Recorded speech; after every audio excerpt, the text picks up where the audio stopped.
Parliament శీతాకాల సమావేశాలు hot గా ముగిశాయి. జీరాంజీ బిల్లుపై పార్లమెంటు దద్దరిల్లింది. కేంద్రం తీరుకు వ్యతిరేకిస్తూ ప్రతిపక్ష సభ్యులు నిప్పులు చెరిగారు. పార్లమెంటు శీతాకాల సమావేశాలను చివరి రోజుల్లో జీరాంజీ బిల్లు కుదిపేసింది. మహాత్మాగాంధీ గ్రామీణ ఉపాధి హామీ పథకాన్ని జీరాంజీగా మార్చడంపై గురువారం ఉభయ సభలు దద్దరిల్లాయి. పార్లమెంటు ఉభయ సభలు ఇవాళ నిరవధికంగా వాయిదా పడ్డాయి. ఈ నెల 1న ప్రారంభమైన 19 రోజుల పాటు సాగాయి. సభ ఉత్పాదకత సుమారు 111% ఉందని లోక్సభ స్పీకర్ ఓం బిర్లా తెలిపారు. సభలో మొత్తం 17 సమావేశాలు జరిగాయని చెప్పారు. రాజ్యసభ చైర్మన్ సిపి రాధాకృష్ణన్ తన ముగింపు ప్రసంగంలో సభ సుమారు 92 గంటల పాటు పనిచేసిందన్నారు. 121% ఉత్పాదకతను నమోదు చేసిందని చెప్పారు. చారిత్రక ప్రజాస్వామ్య ప్రాముఖ్యతను కలిగిన అంశాలపై ఉన్నత స్థాయి చర్చలు, సంభాషణలతో ఈ సమావేశాలు సాగాయన్నారు. ప్రతిపక్షాలు సృష్టించిన అంతరాయంపై రాధాకృష్ణన్ ఆందోళన వ్యక్తం చేశారు. మహాత్మాగాంధీ గ్రామీణ ఉపాధి హామీ పథకాన్ని Viksit Bharat guarantee for Rozgar and Ajeevika mission బిల్లుకు పార్లమెంటు గురువారం ఆమోదం తెలిపింది.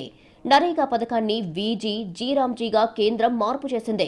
లోక్సభ ఆమోదించిన కొన్ని గంటల్లోనే పంపిన బిల్లుకు ఎగువ సభ అర్ధరాత్రి సమయంలో మూజువాణి ఓటుతో ఆమోదం తెలిపింది. ఆ తర్వాత సభ వాయిదా పడింది. తగినంత సమయం ఇవ్వకుండా హడావిడిగా బిల్లులకు ఆమోదం తెలపడం అప్రజాస్వామికమంటూ విపక్షాలు రాజ్యసభ నుంచి వాకౌట్ చేశాయి.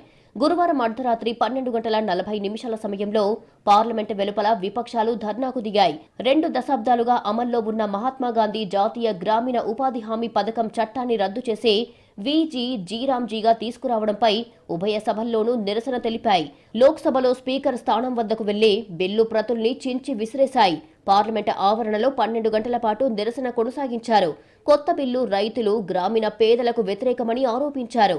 గ్రామీణ ఉపాధి హామీ పథకం నుంచి మహాత్మాగాంధీ పేరు తొలగించడంపై దేశవ్యాప్తంగా నిరసనలు చేపడతామని తెలిపారు. మహాత్మాగాంధీని మోడీ ప్రభుత్వం అవమానించడమే కాకుండా పని హక్కును కూడా అణచివేసిందని ఖర్గే ఆరోపించారు. ప్రభుత్వం నిరంకుశత్వానికి వ్యతిరేకంగా పోరాడతామని ఎక్స్లో పోస్టు చేశారు. ప్రభుత్వానికి వ్యతిరేకంగా పోరాడతామన్నారు. మరోవైపు పౌర అణు ఇంధన రంగంలో ప్రైవేటు భాగస్వామ్యానికి వీలు కల్పించే శాంతి బిల్లుకు పార్లమెంటు ఆమోదం పొందింది.